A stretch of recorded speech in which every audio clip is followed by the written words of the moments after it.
میرے محترم دوستوں، بزرگوں، عزیزوں، لوگ مختلف راستوں میں اپنی نجات کے لیے کوئی نہ کوئی سبب اختیار کیے ہوئے ہیں۔ جو لوگ دنیاوی مسائل میں الجھے ہوئے ہیں وہ اسباب کے ذریعے یا اسباب کی شکلوں میں اپنے دنیاوی مسائل سے نجات چاہتے ہیں، اور مسلمانوں کا وہ طبقہ جو دین کے امور میں مسائل سے گھرا ہوا ہے وہ دینی اعتبار سے نجات چاہتا ہے، وہ دینی اعتبار سے نجات چاہتا ہے۔ بعض وہ لوگ ہیں جو دین میں آنے والی رکاوٹوں کے اعتبار سے نجات چاہتے ہیں۔ بعض لوگ وہ ہیں جن کا دنیاوی مقصد ہے، وہ دنیاوی حالات اور دنیا میں کمائی کے نقشوں میں آنے والی رکاوٹوں سے نجات چاہتے ہیں۔ میرا مقصد کرنے کا ہے کہ کوئی آدمی ایسا نہ ملے گا جو نجات نہ چاہتا ہو، جو نجات نہ چاہتا ہو۔ کوئی آدمی ایسا نہ ملے گا جو نجات نہ چاہتا ہو۔ جو فقر و تنگی میں ہیں وہ فقر و فاقے سے نجات چاہتے ہیں، جو مال اور اسباب میں ہیں وہ اپنے اسباب میں رکاوٹوں کے آنے سے نجات چاہتے ہیں، جو جس دین چاہتے ہیں وہ دینی اعتبار سے کلی اختیارات اور دینی اعتبار سے اپنے دین پر کھل کر چلنا چاہتے ہیں۔ لیکن بات اصل یہ ہے کہ امت اجتماعی طور پر اس بات کو بھولی ہوئی ہے کہ اللہ رب العزت نے نجات کے اسباب اور نجات کے لیے شرطیں کیا متعین کی ہیں۔ عام طور سے اس کو بھولے ہوئے ہیں کہ اسباب نجات کیا ہیں۔ اس زمانے میں مسلمان اجتماعی طور پر یہ سمجھتے ہیں کہ اسباب نجات صرف دو چیزیں ہیں، ایمان اور اعمال صالحہ۔ حالانکہ ایسا نہیں ہے، ایسا نہیں ہے۔ عام طور سے لوگ سمجھتے ہیں کہ اسباب نجات دو چیزیں ہیں، ایمان اور اعمال صالحہ۔ حالانکہ اللہ رب العزت نے جہاں انسان کے خسارے کو بیان کیا ہے وہاں اللہ نے زمانے کی قسم کھا کر فرمایا کہ ساری انسانیت خسارے میں ہے، ساری انسانیت خسارے میں ہے۔ جہاں انسان کے بڑے خسارے کو بیان کیا وہاں زمانے کی قسم کھائی، اور زمانے کی قسم کھانے کی حکمت یہ ہے کہ یوں نہیں کہہ سکتے کہ آج کل خسارے میں ہیں کل خسارے سے نکل جائیں گے، یہ لوگ پہلے خسارے میں نہیں تھے آج خسارے میں ہیں، بلکہ اللہ تعالی نے اس میں قسم زمانے کی کھائی۔ زمانے کی قسم کھانے کا مطلب یہ ہے کہ ہر زمانے کا انسان خسارے میں ہے۔ خسارے سے کون بچیں گے؟ خسارے سے کون بچیں گے؟ خسارے سے کون بچیں گے؟ وہ قسم کون سی ہے جو ہر زمانے میں خسارے سے بچے گی؟ فرمایا کہ وہ خسارے سے بچنے والے اور نجات پانے والے صرف وہ لوگ ہیں جو چار کام کریں، جو چار کام کریں۔ ایمان لائیں اپنی ذات سے، اور اعمال صالحہ کریں خود اپنی ذات سے۔ لیکن ایمان اور اعمال صالحہ میں کمال پیدا کرنے کے لیے اور ایمان اور اعمال صالحہ میں ترقی کرنے کے لیے اور اپنے ایمان اور اپنے اعمال میں کمال پیدا کرنے کے لیے دوسروں کو ایمان پر اور اعمال صالحہ پر آمادہ بھی کریں۔ عام طور سے عوام اور خواص، پڑھے لکھے اور جاہل، یہ عام طور سے نجات کے لیے صرف دو چیزیں سمجھتے ہیں، ایمان اور اعمال صالحہ۔ حالانکہ اللہ تعالی نے ان دونوں کے ساتھ تواصی بالحق اور تواصی بالصبر، اس کو بھی ان دونوں کے ساتھ نجات حاصل کرنے کے لیے اور ہر زمانے میں ہر زمانے کے شر سے بچنے کے لیے ان دونوں کو بھی اللہ نے شرط قرار دیا ہے، تواصی بالحق اور تواصی بالصبر۔ بعض علماء کہتے ہیں تواصی بالحق یہ ہے کہ دوسروں کو ایمان پر آمادہ کرتے رہو، دوسروں کو ایمان پر آمادہ کرتے رہو، دوسروں کو ایمان پر آمادہ کرتے رہو، یہ تواصی بالحق ہے۔ بعض کہتے ہیں کہ دوسروں کو بھلائی کا حکم کرتے رہو، یہ تواصی بالحق ہے. بعض کہتے ہیں کہ دوسروں کو بھلائی کا حکم کرتے رہو، یہ تواصی بالحق ہے. بعض کہتے ہیں دوسروں کو ایمان پر آمادہ کرتے رہو، یہ تواصی بالحق ہے. اور دوسرا تواصی بالصبر، دوسروں کو منکر سے روکتے رہو، یہ تواصی بالصبر ہے. اس لیے کہ منکرات سے باز رہنا یہی اصل صبر ہے. منکرات سے باز رہنا یہ اصل صبر ہے. روزے کو صبر اس لیے فرمایا کہ روزہ انسان کو اس کی بہت سی اہم حاجتوں سے اور بہت اہم تقاضوں سے، جو انسان کے اندر اللہ نے فطری تقاضے رکھے ہیں، ان فطری تقاضوں کے پورا کرنے سے روزہ انسان کو روک دیتا ہے. روزہ ان فطری تقاضوں سے بھی روک دیتا ہے. تو جب روزہ فطری تقاضوں سے روکے جن کا پورا کرنا ضروری ہے، تو جن چیزوں سے اللہ نے رکنے کے لیے حکم دیا ہے ان منکرات سے رکنا کتنا بڑا صبر ہوگا. میں نے عرض کیا کہ اسباب نجات 4 چیزیں ہیں: ایمان، اعمال صالحہ، تواصی بالحق اور تواصی بالصبر. دوسروں کو ایمان پر آمادہ کرنا، دوسروں کو اعمال پر آمادہ کرنا، یہ تواصی بالحق تواصی بالصبر. دوسروں کو بھلائی کا حکم کرنا، دوسروں کو برائی سے روکنا. لیکن اس زمانے میں کسی کو منکر سے روکنے کا مسنون طریقہ اور منکرات سے روکنے کی شرائط اور منکرات سے روکنے کے لیے، منکرات کی نفرت دلوں میں پیدا کرنے کے لیے محمد صلی اللہ علیہ وسلم کا طریقہ وہ امت عام طور سے بھولی ہوئی ہے. میرے دوستو عزیزو، بھلائی کا حکم کرنا، برائی سے روکنا، یہ ایک ایسا بنیادی فریضہ ہے، کہ اگر امت نے اس کو چھوڑ دیا تو امت دعاؤں کی قبولیت سے اور وحی کی برکات سے محروم کر دی جائے گی. دعاؤں کی قبولیت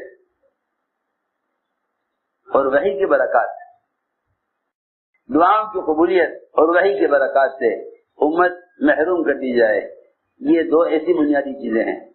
لیکن لوگ ان دونوں بنیادی جو امر ہیں اللہ تعالیٰ کے، بھلائی کو حکم کرنا، برائی سے روکنا، ان دونوں فریضوں کے ادا کرنے کا امت مسنون طریقہ نہیں جانتی. یہ جاننا چاہیے کہ جیسے نماز پڑھنے کا ایک مخصوص طریقہ اور اس کے آداب اور اس کے لیے شرائط ہیں کہ وہ ایک فریضہ ہے، ایسے ہی بھلائی کا حکم کرنا، برائی سے روکنا، یہ ایک بنیادی فریضہ ہے جس کے ادا کرنے کا مخصوص طریقہ ہے. اگر یہ دونوں کام نبوت کے طریقے پر نہ کیے گئے تو ان سے بھی اسی طرح فساد ہوگا جس طرح نماز کے چھوڑنے سے فساد یا نماز کے بگڑنے سے فساد ہوگا. اس کو سمجھنا چاہیے کہ منکر سے روکنے کا مسنون طریقہ کیا ہے، منکر سے روکنے کا مسنون طریقہ کیا ہے، اور معروفات پر لانے کا مسنون طریقہ کیا ہے. حضور اکرم صلی اللہ علیہ وسلم کے زمانے میں منکر کرنے والے کو منکر سے نکالنے کے لیے، اس سے منکر کو چھڑوانے کے لیے اسے معروفات کے ماحول میں رکھا جاتا تھا. یہ نہیں کہ منکر کرنے والے کو الزام دیا جائے، بلکہ طریقہ یہ تھا کہ منکر کرنے والے کو منکر کے ماحول سے نکالا جائے، اس لیے کہ یہ صحیح بات ہے کہ گناہ کرنے والا ایسا ہے جیسا کوئی کسی گڑھے میں گر جاتا ہے. کوئی کسی گڑھے میں گر جائے، اس کو اس گڑھے سے نکالنا یہ سب سے پہلا کام ہے. منکر کرنے والے کو منکر کے ماحول سے نکالنا، میں نے عرض کیا کہ تواصی بالحق و تواصی بالصبر، اس کی ایک عملی محنت ہے، لیکن آج کل یہ دونوں کام صرف تقریروں کے اور صرف تحریروں کی زینت بن کر رہ گئے. لوگ منکرات کو بیان کرتے ہیں، منکرات کو بیان کرتے ہیں، لیکن منکر سے رکنے کا حکم نہیں دیتے، اور لوگ معروفات کو بیان کرتے ہیں لیکن دوسروں کو معروفات پر لانے کی محنت نہیں کرتے۔ یہ دونوں بنیادی فریضے محنت میں سے نکلے ہوئے ہیں۔ بھائی توجہ سے بات سننا، دونوں بنیادی فریضے محنت میں سے نکلے ہوئے ہیں، یہ دونوں بنیادی فریضے محنت میں سے نکلے ہوئے ہیں۔ نہ معروفات پر لانے کی محنت ہے اور نہ منکر سے نکالنے کی محنت ہے، بلکہ منکرات اور معروفات کو بیان کر دیا گیا ہے اس خیال سے کہ لوگ جان لیں کہ بھلائی کیا ہے، برائی کیا ہے۔ میرے دوستو عزیزو، کسی چیز کا صرف علم ہو جانا عمل کرنے کے لیے کافی نہیں ہے، اس لیے کہ عمل کی اساس، عمل کی بنیاد یقین ہے، اور علم رہبر ہے، علم رہبر ہے۔ عمل کی بنیاد یقین ہے، علم رہبر ہے، اس لیے علم کو دلیل کہا ہے، اور دلیل رہبر کو کہتے ہیں، دلیل رہبر کو کہتے ہیں کہ علم دلیل ہے، رہبر ہے، لیکن عمل کا محرک ایمان ہے، عمل کا محرک ایمان ہے، یہ عمل کا محرک ایمان ہے۔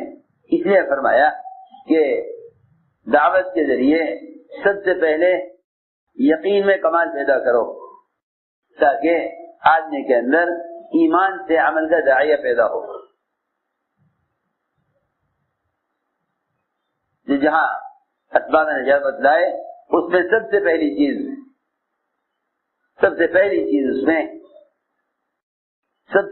چیز اسباب نجات میں ایمان کو بیان فرمایا، سب سے پہلی چیز اسباب نجات میں ایمان کو بیان فرمایا، اور ایمان لانے کا حکم خود ایمان والوں کے لیے دیا، یا ایھا الذین آمنوا آمنوا، اے ایمان والو تم ایمان لاؤ۔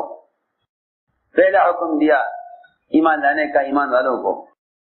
یہ بات یہ عرض کر رہا کہ لوگ سمجھتے ہیں کہ ایمان لانے کا حکم غیروں کے لیے ہے، حالانکہ غیروں کو اسلام کی دعوت ہے، غیروں کے لیے اسلام کی دعوت ہے۔ اسلموا تسلموا، ایمان لے آؤ محفوظ ہو جاؤ گے، لیکن ایمان لانے کا امر خود ایمان والوں کے لیے ہے۔ میں نے عرض کیا کہ یہ 4 اسباب نجات، ان 4 اسباب نجات کی عملی شکل کیا تھی؟ ان 4 اسباب نجات کی عملی شکل کیا تھی؟ سب سے پہلے ایمان، پہلا فریضہ، سب سے پہلا فریضہ ایمان۔ اس ایمان میں کمال پیدا کرنے کی عملی شکل کیا تھی؟ اس کی عملی شکل یہ تھی کہ صحابہ اکرام کو دعوت دے کر ایمان کے سیکھنے کے عنوان پر، ایمان سیکھنے کے عنوان پر ایمان کے حلقوں میں جمع کیا کرتے تھے۔ ایمان سیکھنے کے عنوان پر ایمان کے حلقوں پر صحابہ کو جمع کیا کرتے تھے۔ یہ اس امر کو پورا کرنے کا عملی طریقہ تھا، یہ اس امر کو پورا کرنے کا عملی طریقہ تھا کہ ایک دوسرے کو دعوت دے کر کہتے تھے کہ آؤ اپنے رب پر ایمان لے آئیں، آؤ اپنے رب پر ایمان لائیں۔ یہ اس کی ایک عملی محنت تھی، اس کی ایک عملی محنت تھی کہ مسجد سے باہر پھیلے ہوئے جتنی بھی مادی شکلیں ہیں، ان ساری شکلوں میں سے مسلمان کو یہ کہہ کر نکالا جائے کہ ان شکلوں سے کچھ نہ ہوگا، کرنے والی ذات اللہ کی ہے۔ اللہ کی ذات سے ہونے کو سمجھنے کے لیے کائنات کی اور مادی شکلوں سے نکلو، اللہ کی ذات کے ہونے کو سمجھنے کے لیے کائنات کی شکلوں میں سے نکلو۔ صحابہ کرام ایک ایک کو دعوت دے کر اس کو مسجد سے باہر کی پھیلی ہوئی شکلوں میں سے نکالا کرتے تھے۔ یہ اس کی عملی شکل تھی۔ یہ اس کی عملی شکل تھی کہ آؤ ہمارے ساتھ بیٹھو، حضرت پر ایمان لائیں۔ یہاں مسجد میں لا کر ایمان کا مفہوم سمجھایا جاتا تھا، ایمان کا مفہوم سمجھایا جاتا تھا۔ سب سے بنیادی علم ایمان کا علم ہے، لیکن مسلمان ایمان کے علم سے جاہل ہے۔ نماز کا علم، روزے کا علم، زکوٰۃ کا علم، حج کا علم، سارے احکام شریعت کا علم، ان سب کا سیکھنا بعد میں ہے، ان سب کا سیکھنا بعد میں ہے۔ سب سے پہلے ایمان کا علم حاصل کرنا فرض ہے، سب سے پہلے ایمان کا علم حاصل کرنا فرض ہے۔ ابھی تو لوگ یہ جانتے بھی نہیں کہ جیسے تمام فرائض کا علم ہے، کیا ایمان کا بھی علم ہے؟ کیا ایمان کا بھی علم ہے؟ لوگ جانتے بھی نہیں، وہ جانتے ہیں نماز کا علم، نماز کا علم ہے، روزہ رکھنے کا طریقہ روزے کا علم ہے، زکوٰۃ ادا کرنے کا طریقہ زکوٰۃ کا علم ہے، حج ادا کرنے کا طریقہ حج کا علم ہے۔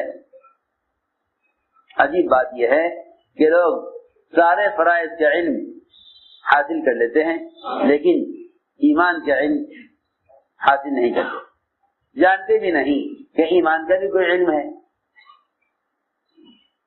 حالانکہ ایمان کا علم سارے فرائض پر مقدم ہے، ایمان کا علم سارے فرائض پر مقدم ہے۔ سب سے پہلے ایمان کی تحقیق کرو، سب سے پہلے ایمان کی تحقیق کرو کہ ایمان کسے کہتے ہیں، سب سے پہلے ایمان کی تحقیق کرو کہ ایمان کسے کہتے ہیں۔ میرے دوستو عزیزو، ایمان بالغیب اصل ہے، ایمان بالغیب اصل ہے، ایمان بالغیب اصل ہے۔ جس چیز کی تصدیق دے کر کی جائے اس کو ایمان نہیں کہتے، کسی کی تصدیق دے کر کی جائے اس کو ایمان نہیں کہتے۔ ہمیں دکھلا دو ہم مان لیں گے، یہ ایمان نہیں ہے۔ یہی وجہ ہے کہ سارے مشرکین اور کفار حضور اکرم صلی اللہ علیہ وسلم کو سچا مانتے ہوئے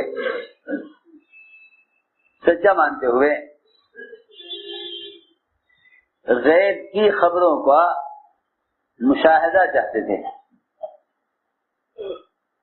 غیب کی خبروں کا مشاہدہ چاہتے تھے۔ وہ یہ کہتے تھے کہ جو آپ خبر دے رہے ہیں غیب کی، آپ ہمیں اس کو دکھلا دیجئے، آپ ہمیں دکھلا دیجئے تو ہم مان لیں گے، ہمیں آپ دکھلا دیجئے ہم مان لیں گے۔ اس زمانے کا مسلمان بھی ایمان کے اعتبار سے گرتے گرتے اس لیول پر پہنچ گیا کہ پہلے ہی وہ چاہتا ہے کہ مجھے دین حاصل کرنے پر برکتیں دکھلا دیجئے تاکہ میں ان برکات کو دیکھ کر دین اختیار کر لوں۔ یہ ایمان کے انتہائی کمزور ہو جانے کی علامت ہے کہ مسلمان دین کو اختیار کرے برکات کا مشاہدہ کرنے کے بعد۔ یہ سوال ہی ایمان کے خلاف ہے، یہ سوال ہی ایمان کے خلاف ہے، یہ سوال ہی ایمان کے خلاف ہے کہ اگر ہم دین پر آ گئے تو ہمیں کیا ملے گا۔ یہ سوال ہی ایمان کے خلاف ہے کہ اگر ہم دین پہ آ گئے تو ہمیں کیا ملے گا۔ یہ سوال کفار کیا کرتے تھے کہ اے محمد صلی اللہ علیہ وسلم، اگر ہم آپ کا دین اختیار کر لیں تو ہمیں کیا ملے گا؟ پہلے یہ بتائیے، اگر ہم آپ پر ایمان لے آئے، اگر ہم آپ پر ایمان لے آئے تو آپ یہ مکے کے پہاڑ ہٹوا کر یہاں زراعت کے لیے نرم زمین کا انتظام کر دیں گے، اور کیا آپ ہمیں رب سے کہہ کر یہاں ملک شام کی طرح نہریں اور باغات اور یہ پہاڑ سر اس طرح رکھوا کے یہاں کھیتی باڑی کے لیے اچھا میدان تیار کرا دیں گے؟ سنو تو صحیح، یہ سوالات کیا کرتے تھے کفار حضور اکرم صلی اللہ علیہ وسلم سے کہ اگر نے آپ کو نبی مان لیا تو کیا آپ یہ کام کرا دیں گے؟ میں نے عرض کیا کہ جب ایمان کمزور ہوتے ہوتے آخری درجے کو پہنچ جاتا ہے تو آدمی دین کو اختیار کرتا ہے دنیا کے ارادے سے، دین کو اختیار کرتا ہے دنیا کے ارادے سے۔ میں نے عرض کیا کہ ایمان بالغیب اصل ہے کہ جو خبر نبی دے رہے ہیں تم اس خبر کا یقین کرو نبی کے اعتماد پر۔ کفار حضور اکرم صلی اللہ علیہ وسلم سے ثبوت مانگا کرتے تھے، جو خبر آپ دیا کرتے تھے یہ آپ سے اس کو ثبوت مانگتے تھے۔ آپ صلی اللہ علیہ وسلم نے سفر معراج کی خبر دی ایک رات میں، یہ رات کے کسی ایک حصے میں، آسمانوں کا سفر لامحدود اور زمین کا سفر 1 مہینے کا، یہ رات کے کسی ایک حصے میں ہو گیا، یہ رات کے کسی ایک حصے میں ہو گیا۔ تو کفار نے یہ کہا کہ یہ ممکن نہیں ہے، 1 مہینے کا سفر زمین کا اور اتنا لمبا سفر آسمانوں کا، یہ تو بالکل نعوذ باللہ بالکل جھوٹ ہے۔ لوگ دوڑے ہوئے گئے ابوبکر صدیق رضی اللہ عنہ کے پاس، جا کے کہا کہ تمہارا ساتھی یہ کہتا ہے۔ فرمایا کہ ہاں یہ بات کہہ رہے ہیں تو بالکل حق ہے، یہ بات سچ ہے، میں اس بات کی تصدیق کرتا ہوں۔ میرے دوستو عزیزو،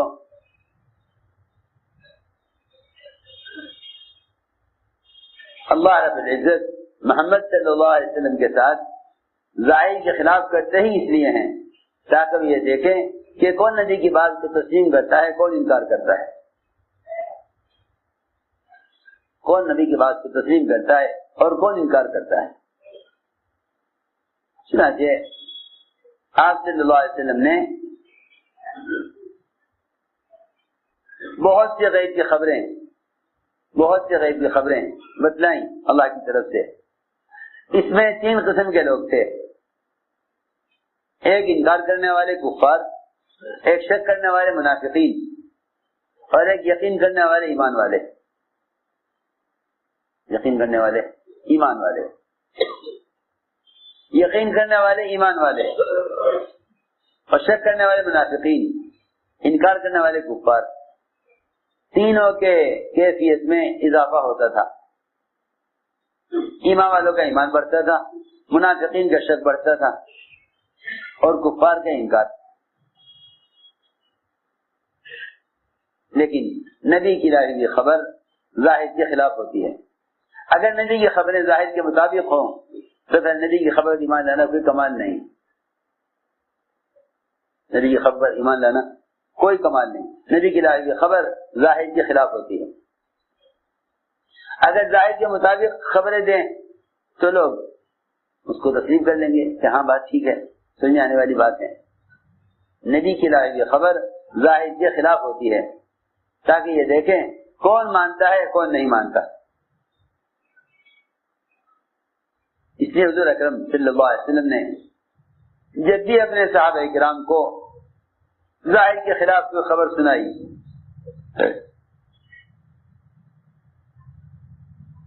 وہ خبر ظاہری حالات کے اعتبار سے بالکل مخالف تھی۔ دیکھو خندق کا موقع، دشمن کی کثرت، مسلمانوں کی قلت،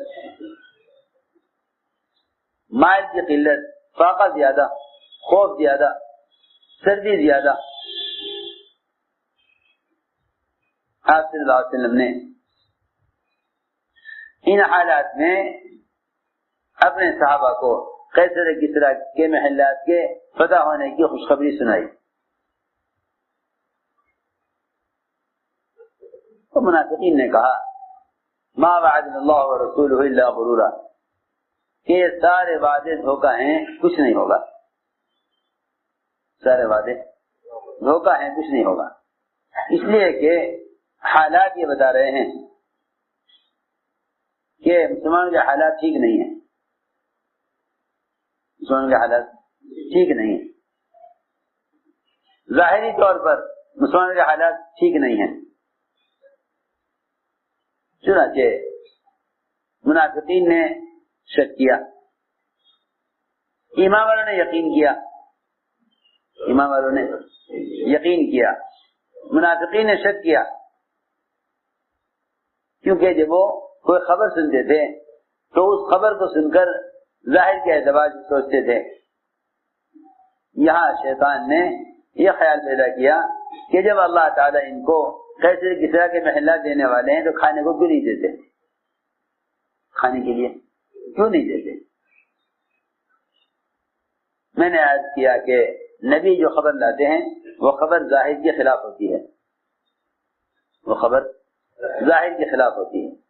ایمان والوں کا امتحان لینے کے لیے، ایمان والوں کے ایمان کے امتحان لینے کے لیے کہ کون ایمان والا شک کرتا ہے اور کون ایمان والا یقین کرتا ہے، اس لیے فرمایا کہ نبی کی لائی ہوئی خبر کو نبی کے اعتماد پر یقینی مانو. اس کو لغتاً ایمان کہتے ہیں کہ نبی کی لائی ہوئی خبر کو نبی کے اعتماد پر یقینی مانو. اس کو لغتاً ایمان کہتے ہیں کہ نبی کی لائی ہوئی خبر کو نبی کے اعتماد پر یقینی مانو. حضور اکرم صلی اللہ علیہ وسلم اپنے صحابہ کے ایمان کا ایسے امتحان بھی لیتے تھے. حضور اکرم صلی اللہ علیہ وسلم نے ایک دیہاتی سے گھوڑا خریدا، ایک دیہاتی سے گھوڑا خریدا. فرمایا گھوڑا کتنے کا ہے؟ اتنے کا ہے. فرمایا آؤ ہم تمہیں اس کی قیمت دیں. معاملہ طے ہو گیا، معاملہ طے ہو گیا. آج چلے آگے بڑھے قیمت دینے کے لیے. پیچھے لوگ ملے گھوڑے والے سے، گھوڑا بیچو گے؟ اس نے یہ نہ کہا کہ بک چکا ہے، اس کو قیمت زیادہ ملنے لگی. اس نے آواز دے کر کہا کہ اے محمد صلی اللہ علیہ وسلم، آپ گھوڑا خریدیں گے ان کو بیچ دوں؟ فرمایا میرا تمہارا معاملہ ہو چکا ہے، میں گھوڑا تم سے خرید چکا ہوں. اس نے کہا نہیں، میں نے آپ کو نہیں بیچا، میرا آپ کو کوئی معاملہ نہیں ہوا. فرمایا نہیں، ہمارا آپ کا معاملہ ہو چکا ہے، قیمت طے ہو چکی ہے، میں تو جا رہا ہوں آپ کو قیمت دینے کے لیے. دیہاتی نے کہا کہ اگر آپ کا ہمارا کوئی معاملہ ہوا ہے تو اس پر کوئی گواہ لائیے، اس پر کوئی گواہ لائیے، اس پر کوئی گواہ لائیے. میں گواہ تو کوئی تھا نہیں، آپ ہیں اور میں ہوں. لگا نہیں، میں نہیں مانتا، گواہ لائیے. وہ آپ سے گواہ کا سوال کر رہا تھا کہ وہاں سے حضرت خزیمہ گزر رہے تھے. حضرت خزیمہ گزر رہے تھے. انہوں نے سن لیا کہ دیہاتی کہتا تھا آپ سے کہ گواہ لائیے. آپ صلی اللہ علیہ وسلم نے فرمایا گواہ تو کوئی ہے نہیں. حضرت خزیمہ آگے بڑھے، کہنے لگے کہ میں گواہی دیتا ہوں، میں گواہی دیتا ہوں، میں گواہی دیتا ہوں کہ آپ نے گھوڑا اس سے خرید دیا تھا، میں گواہی دیتا ہوں. فرمایا خزیمہ تم گواہی کیسے دے رہے ہو؟ تم گواہی کیسے دے رہے ہو؟ یہ سوال بڑا سخت ہے، یہ سوال بہت سخت سوال ہے. یہ سوال اس کا نہیں ہے کہ جب تم موقع پر موجود نہیں تھے تو تم گواہی کیوں دے رہے ہو. یہ سوال اس کا نہیں ہے. سوال اس کا ہے کہ اگر ہم تم سے ڈانٹ کر بھی پوچھیں تو کہیں تمہیں اس بات کا خیال تو نہیں آتا کہ میں گواہی کا انکار کر دوں کہ جی مجھے معلوم نہیں؟ ہم تمہیں اس لیے پوچھ رہے ہیں کہ ہمارے پوچھنے کے بعد بھی تمہارے دل میں کوئی شک پیدا تو نہیں ہوتا۔ فرمایا خزیمہ تم نے کیسے گواہی دی ہے؟ خزیمہ نے عرض کیا میں کیسے گواہی نہ دوں، میں کیسے گواہی نہ دوں، میں کیسے گواہی نہ دوں؟ میں یقین سے کہتا ہوں کہ آپ نے گھوڑے سے خرید لیا تھا، اس لیے کہ آپ نے ہمیں جنت کی، دوزخ کی، قبر کی، حشر کی، عرش اور کرسی کی، سب سے بڑھ کر اللہ کے وجود کی خبریں دی ہیں۔ ہم نے کچھ نہیں دیکھا، ہم ان تمام چیزوں کو حق مانتے ہیں، ہم حق مانتے ہیں صرف آپ کے کہنے پر۔ تو اس گھوڑے کی کیا حیثیت ہے؟ گھوڑے کی کیا حیثیت ہے؟ اس گھوڑے کی کیا حیثیت ہے جو ذات ہمیشہ کی جنت اور ہمیشہ کی آخرت، ان کی لاہوی ان خبروں پر ایمان لانا فرض ہے، تو پھر ایک گھوڑے کی کیا حیثیت ہے کہ اس کے بارے میں کوئی یہ کہہ سکے کہ ہمیں معلوم نہیں کہ آپ کو اس کا معاملہ ہوا یا نہیں؟ اسے میں نے عرض کیا کہ نبی کی بات کی تصدیق کرنا نبی کے اعتماد پر، اسے میں نے عرض کیا تھا کہ غیب کے تذکرے جتنے زیادہ ہوں گے اتنا غیب کا یقین پیدا ہوگا، غیب کے تذکرے جتنے زیادہ غیب کے تذکرے ہوں گے اتنا دل میں یقین غیب کا پیدا ہوگا۔ ہمارے درمیان جو تذکرے ہیں وہ مشاہدات کے تذکرے ہیں، غیب کے تذکرے نہیں ہیں۔ جنت اور دوزخ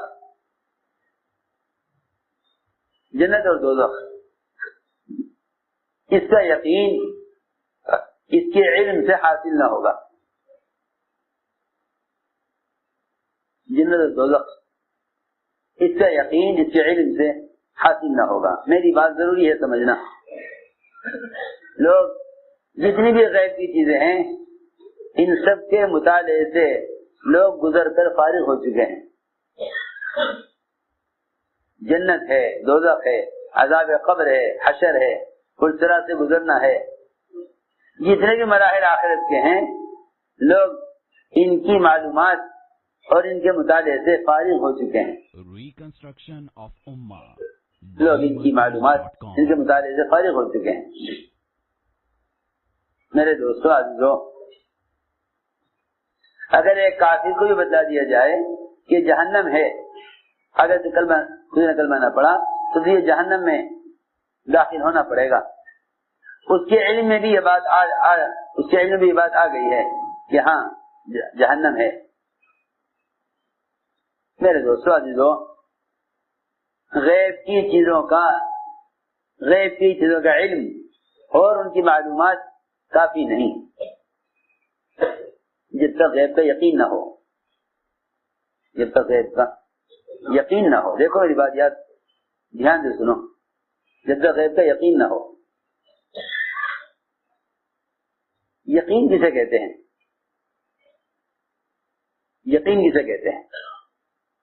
وہ کہیں کہ یقین معلومات کو نہیں کہتے، یقین معلومات کو یقین نہیں کہتے، یقین کہتے ہیں اندر کے تاثر کو، یقین کہتے ہیں اندر کے تاثر کو، یقین اندر کے تاثر کو کہتے ہیں، یقین اندر کے تاثر کو کہتے ہیں، یقین معلومات کو نہیں کہتے بلکہ یقین اندر کے تاثر کو کہتے ہیں۔ یقین معلومات کا نام نہیں ہے، اندر کے تاثر کا نام یقین ہے۔ میں عرض کرتا ہوں، جنت کا اور دوزخ کا اور قبر کا اور حشر کا لوگ ان کے مطالعے سے اور ان کی معلومات سے فارغ ہو چکے ہیں۔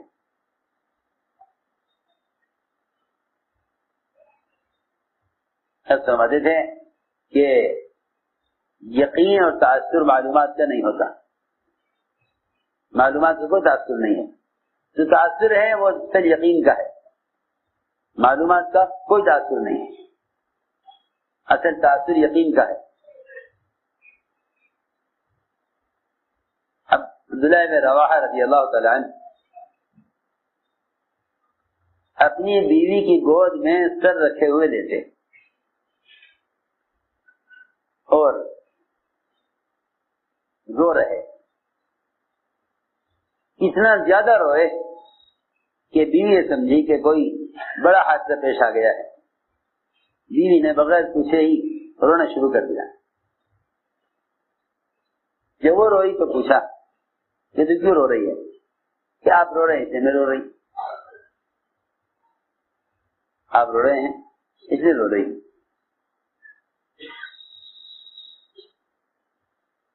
فرمایا تجھے معلوم ہے کیوں رویا؟ یہ بتلائیے کیا بات پیش آ گئی، کیا حادثہ پیش آیا؟ فرمانے لگے کہ میں اس وقت یہ سوچ رہا ہوں کہ پلسرات سے گزرنا کیسے ہوگا. اللہ. حالانکہ بیوی کی گود میں سر رکھ کر لیتے ہوئے ایک خواہش کا اور غفلت کا موقع ہے کہ آدمی بیوی کی گود میں سر رکھ کر لیتے اور آخرت کو یاد کر کے اس طرح روئے کہ بیوی رونے لگے دیکھ کر. ایسے لوگوں کی کیفیت تعلیم حلقوں میں کیا ہوتی ہوگی؟ ایسے لوگوں کی کیفیت تعلیم کے حلقوں میں کیا ہوتی ہوگی جو بیوی کی گود میں سر رکھ کر لیتے ہوئے ہیں اور پلسرا سے گزرنے کو یاد کر کے رو رہے، جن کا غفلت کے مقام پر یقین کا یہ حال ہے، ان کا ذکر کے ماحول میں کیا حال ہوتا ہوگا. یہ میں نے عرض کیا کہ ہمیں جنت کا دوزخ کا کی معلومات ہے اور ان کو جنت دوزخ کا یقین تھا. ان کو جنت کا دوزخ کا یقین تھا. ہمیں معلومات ہے، معلومات کا کوئی تاثر نہیں ہوتا. اصل تاثر یقین کا ہے، معلومات کا کوئی تاثر نہیں ہوتا. اصل تاثر یقین کا ہے. اس لیے فرمایا کہ غیب کے تذکرے کرو، غیب کے تذکرے کرو تاکہ یقین غیب پر آئے. غیب کے تذکرے کرو تاکہ یقین غیب پر آئے.